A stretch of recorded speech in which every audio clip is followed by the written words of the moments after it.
नमस्कार नमस्कार नमस्कार दोस्तों, मैं Nikhilesh Jain Hindi chess base India channel पर आप सभी का हार्दिक अभिनंदन करता हूं।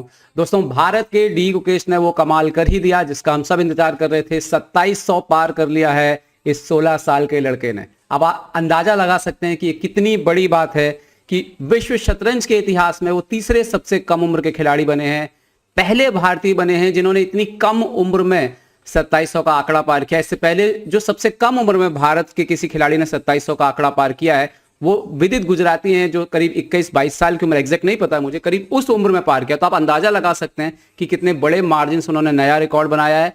पीछे कोई नजर नहीं आ रहा है जो उनकी हम उम्र या उनसे कम उम्र का हो जो इस तेजी से इस रिकॉर्ड को टच कर सकता है। तो बहुत बड़ी बात है अपने आप में। विश्वनाथन आनंद ने भी उनको बधाई दी है और हम आपको दिखा देते हैं कि जो ताजा विश्व रैंकिंग है उसमें क्या असर पड़ा। कितनी बड़ी बात है कि 16 साल के गुकेश जो है वो वर्ल्ड रैंकिंग में 33वें स्थान पर, 33rd पोजीशन पे पहुंच गए हैं। उनके आगे सिर्फ 5 स्थान ऊपर विदित गुजराती हैं और सिर्फ 9 स्थान ऊपर जो है पेंटाला हरिकृष्णा है। तो ये कितनी बड़ी बात है और कितना बड़ा अचीवमेंट जो है गुकेश ने हासिल किया है। और बड़ी बात है कि ये अचीवमेंट यूं ही नहीं आया है। दुनिया के, एशिया के विश्वनाथन आनंद के बाद दूसरे सबसे सफल खिलाड़ी माने जाने वाले वियतनाम के ले क्वाम लिंग को क्लासिकल मुकाबलों में पराजित करते हुए गुकेश ने मुकाम हासिल किया है। तो आइए देखते हैं सीधा वो मुकाबला जिस मुकाबले में गुकेश ने उनको पराजित किया। काले मोरों से गुकेश खेल रहे थे, इसलिए उपलब्धि और बड़ी हो जाती है। C4 E6 night C3 D5 ये बहुत ही एक तरीका है। अगर C4 की लाइन को आप QGD में कन्वर्ट करना चाहते हैं तो यही वो एकमात्र तरीका है। अपोनेंट D4 खेलता है और उसके बाद ये लाइन QGD में पहुंच जाती है। गुकेश ने नाइट F6 खेला, C into D5, QGD exchange variation. और यहां पर नॉर्मल जो हम लाइन देखते हैं जैसे कि बिशप E7 है, C6 है, नाइट BD7 है, ये ना खेलते हुए गुकेश खेलते हैं बिशप B4। एक चैलेंजिंग लाइन है, राघोजन डिफेंस। अपोनेंट ने किया E3, अपना दूसरा बिशप निकालने की तैयारी। सो यहां पर H6, बिशप H4, G5, बहुत ही अग्रेसिव लाइन नजर आती है शुरुआत से ही। बिशप G3 और नाइट E4, जो C3 पे नाइट है वो पिन कर दिया उस पर और आक्रमण किया गया है। यहां पर दो तरीके हैं इसको डिफेंस करने के। बेहतर तरीका माना जाता है जो कि मैग्नस कार्लसन ने जिसका इस्तेमाल किया है, वो नाइट G2। इसमें होता यह है कि ये नाइट आपके G3 के बिशप को भी सपोर्ट कर देता है, तो अगर G3 पे कभी एक्सचेंज आता है तो आपका पॉन स्ट्रक्चर डैमेज नहीं होगा। लेकिन उन्होंने खेला रुक C1, जो कि स्लाइटली डुबियस मूव आप बोल सकते हो। और यहां पर अब गुकेश जो है वो H5 खेलते हैं और पूछते हैं कि देखिए आपका जो ऊंट है वो मैं ट्रैप करने जा रहा हूं। अच्छा, यहाँ पे एक बात यह है कि बहुत सारे लोगों को देखने में लगेगा, वो बोलेंगे कि सर यहाँ पर हम काफी ज्यादा राजा को ओपन कर दे रहे हैं। तो एक बात हमेशा याद रखिए कि राजा का खुला होना खतरे की घंटी नहीं है। खतरे की घंटी ये है कि क्या सामने वाले के मोहरे आपके राजा का फायदा उठा सकते हैं। अगर नहीं तो फिर अगर राजा के आसपास पॉन्स ऊपर भी है तो उसका ज्यादा कोई फर्क जो है वो नहीं पड़ता है। तो यहाँ पर वही हुआ। अभी तो आप देखिए कि सफेद के तो मोहरे ही बाहर नहीं आए हुए। F3 किया, यहाँ पे उन्होंने इस घोड़े को हटाने की कोशिश की। Night into G3, H into G3 और C6। और इसके बाद ही ऐसा लग रहा है कि गुकेश जो है वो काफी अच्छी स्थिति में नजर आ रहे थे। बिशप D3, अपने ऊंट को निकाला यहाँ पे बाहर, नाइट D7। और अब यहाँ पर G4 जो है डिसाइड करते हैं ले कॉमलिंग। अब डेफिनेटली फिलहाल की जो स्थिति है उसमें ब्लैक पोजीशन अभी तुरंत ओपन नहीं करना चाहेगा, तो H4 गुड मूव। एंड फिर यहाँ पर ले कॉमलिंग G3 खेलते हैं। लेकिन G3 खेलने से ले कॉमलिंग को एक नुकसान जो है वो साफ तौर पर हो गया था कि अगर आप G3 खेल दे रहे हैं और पोजीशन को ओपन करने वाले हैं तो इसका मतलब है कि अब आप कैसल नहीं करने वाले हैं और राजा को केंद्र में रखने वाले हैं। और इसका फायदा जो है गुकेश को होना तय था, क्योंकि गुकेश के पास अभी भी लॉन्ग कैसल करने का ऑप्शन था। गुकेश इमीडिएटली क्वीन E7 आते हैं और एहसास कराते हैं कि आपका राजा जो है वो सेंटर पर है और उस पर मैं दबाव बनाने जा रहा हूं। किंग D2 किया उन्होंने, और ये शायद उन्होंने पहले से डिसाइड किया हुआ था। और जब भी आप इस तरह का किंग मूवमेंट करते हैं, मतलब कि आप कैसल ला करते हुए राजा को लेके बाहर निकल रहे हैं, ये ऑलरेडी काफी रिस्की होता है अपने आप में, क्योंकि कहीं ना कहीं जो कैसल एक चाल में होती है उसको करने के चक्कर में, राजा को सेव करने के चक्कर में आपको काफी ज्यादा चालें खर्च करनी पड़ती हैं। और ये चीज इस बात में भी मायने रखती है कि अभी तक आपका घोड़ा जो है वो जीवन पर रखा हुआ है। तो ये चीजें जो है धीरे धीरे असर करती है। 15 चालें हो चुकी थी बोर्ड पर। अर्जुन ने इमीडिएटली नाइट B6 हटाया। अब अर्जुन को गुकेश को बिल्कुल क्लियर था यहाँ पर। मैं कई बार अर्जुन जो है मेरे मुंह से निकल रहा है, उसके लिए मैं क्षमा चाहता हूँ। यहाँ पर गुकेश के लिए बिल्कुल क्लियर था माइंड में कि पोजीशन उनकी अच्छी है, अब उनको जल्दी से जल्दी अपने किंग को सेव करना है ताकि वो इस किंग का फायदा उठा सके। यहाँ पर A3 किया ले कॉमलिंग ने। सो नाउ बिशप D6, यहाँ पर जी इंटू H4, जी इंटू H4, F4 करते हैं। तो यहाँ पर ये क्लियर था कि एक इस तरह का खेल खेलना चाह रहे हैं ले कॉम्बलिंग, जहां पर वो सेंटर से दबाव बनाना चाहते हैं, उनके जो पॉन स्ट्रक्चर है इसके थ्रू कुछ करना चाहते हैं। और अभी भी ध्यान रखने वाली बात है, ये घोड़ा गेम में नहीं आया है। Gukesh continue, bishop D7। पिछले 3 चालों में आप देखें queen E7, night B6, bishop D7, राजा को सबसे पहले सुरक्षित करने की तैयारी। यहाँ पर क्वीन F3 खेला, यहाँ पर अपने क्वीन को लेकर के आए एंड नाउ लॉन्ग कैसल कर लिया यहाँ पर गुकेश ने। और इसके साथ ये क्लियर हो गया कि ब्लैक का राजा पूरी तरह से सेफ हो चुका है, व्हाइट का राजा अभी भी सुरक्षित नहीं कहा जा सकता, घोड़ा अभी भी नहीं निकला है। तो यहां पर चिंता की बात तो थी। ओके, ले कॉम्बलिंग ने यहां पर खेला F5, ओके, किंग B8।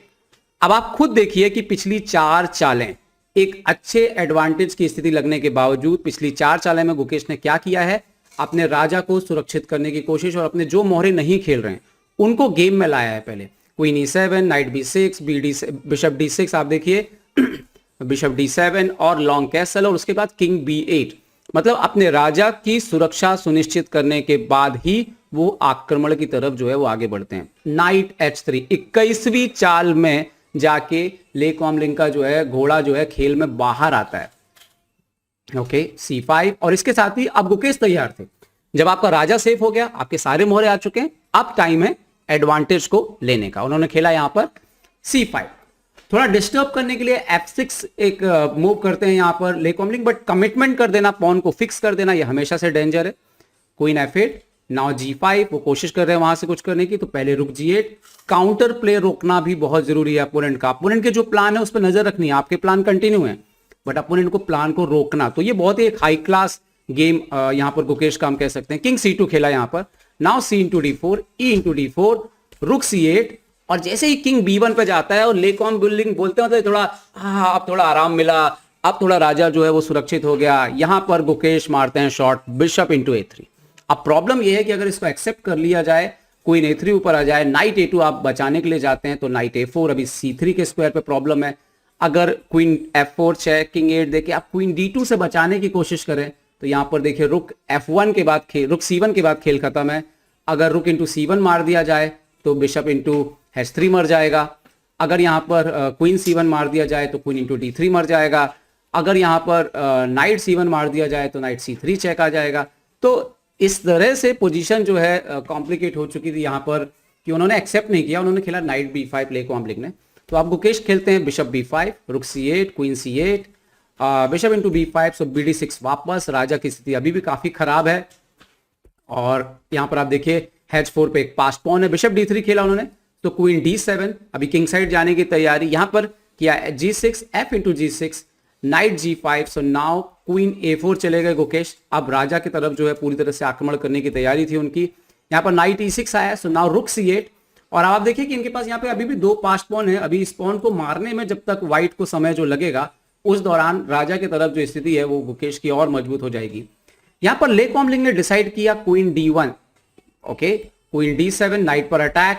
यहाँ पर इन्होंने खेला वापस क्वीन G4, और अब यहाँ पर गुकेश खेलते हैं नाइट G4। नाइट आपका पिन है, नाइट आप हटा नहीं सकते, आप देख सकते हो।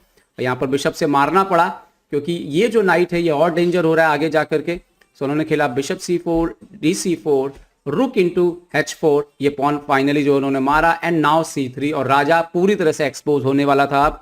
अब मारना पड़ा B इंटू C3, और यहां पर आता है चेक, क्वीन B5, किंग जाता है C2, क्वीन A4। अब ये सारा खेल इस राजा के, इस वजीर के, इस हाथी के साथ था, क्योंकि राजा के पास जो है ये 2 मोहरे जो हैं वो काफी दूर दिख रहे हैं बाकी के 3 मोहरे। उन्होंने खेला यहाँ पर king D2, so now queen A2 check, king D1, so now queen B3 check, king E2, so rook E8, यहाँ पर पिन कर दिया घोड़े को। F7 आया बट रुक इंटू E6, और यहाँ पर आप देख सकते हो कि F8 का स्क्वायर तो ऑलरेडी कवर्ड है यहाँ पर इस पॉन के साथ, यहाँ पर बिशप से तो कोई इशू है नहीं, और स्थिति राजा की काफी खराब थी। किंग D2, यहाँ पर खेला किंग C7। ये बहुत एक इंपॉर्टेंट मूव है कि बैक रेंज से कोई प्रॉब्लम जो है वो ना होने पाए। तो जैसा मैं बार बार बोलता हूं कि अपोनेंट का काउंटर अटैक को रोकते रहना वो बहुत ही इंपॉर्टेंट है टाइम टू टाइम अपनी अच्छी स्थिति में। Okay, rook H7, so now queen B2 check. Already Gukesh ने यहाँ पर चेकमेट कैलकुलेट कर ली थी। क्वीन B1 चेक, यहाँ पर king D2, so now queen E1 check, king C2, रुक E2 check, king B3, so now queen B1 check. और यहाँ पर डिजाइन इसलिए कर दिया क्योंकि अगर वो मान लीजिए कि यहाँ पे आते क्वीन C4, सो नाउ यहाँ पर ये चेक। और अगर आप यहाँ पर आते हैं तो आप देखिए क्वीन B3 के बाद जो है यहाँ पर खेल जो है वो पूरी तरह से जो है खत्म हो जाएगा, आपको पॉन आगे बढ़ना पड़ेगा and then this will be checkmate. तो एक बेहतरीन जीत गुकेश की, और इस जीत से उन्होंने जो है पूरे समीकरण जो है बदले हैं। और एक समय था जो मुझे याद है जब वो दुनिया के दूसरे सबसे कम उम्र के ग्रैंड मास्टर बने थे 2019 में, 2500 का आंकड़ा छुआ था, उन्होंने अपना आखिरी नाम हासिल किया था। मैं NG हम वहीं पे थे दिल्ली में, और तब गुकेश का हमने इंटरव्यू भी किया था उसी समय। वो इंटरव्यू आज भी आप चेसबेस इंडिया पे जाके देख सकते हैं, मैं इसके नीचे लिंक दे दूंगा उसका। तो तब उस समय प्रज्ञानंदा, निहाल, ये काफी बड़े नाम हुआ करते थे। और आज जो है ये जो आप देखिए कि गुकेश किस तेजी से सबको पीछे छोड़ते हुए जो है एक अपना उन्होंने एक नया शिखर जो है उसको छू लिया है। उम्मीद करते हैं कि उनका ये प्रदर्शन बरकरार रहेगा। जल्दी अर्जुन भी ये कारनामा करेंगे, प्रज्ञानंदा भी उस और बढ़ रहे हैं, और मुझे लगता है निहाल सरीन जो है ये तूफान के पहले की शांति है। एक बहुत ही तेज तूफान निहाल सरीन का भी आएगा, हो सकता है ये ओलंपियाड हो, और आप देखेंगे कि ये चारों खिलाड़ी बहुत जल्दी जो है 2700 का आंकड़ा जो है वो छूने वाले हैं। उम्मीद करता हूँ ये वीडियो आपको पसंद आया होगा। पसंद आया तो लाइक, शेयर और सब्सक्राइब करना ना भूलें। देखते रहिए चेसबेस इंडिया। चेसबेस इंडिया के लिए मैं निखिलेश जैन। जय हिंद।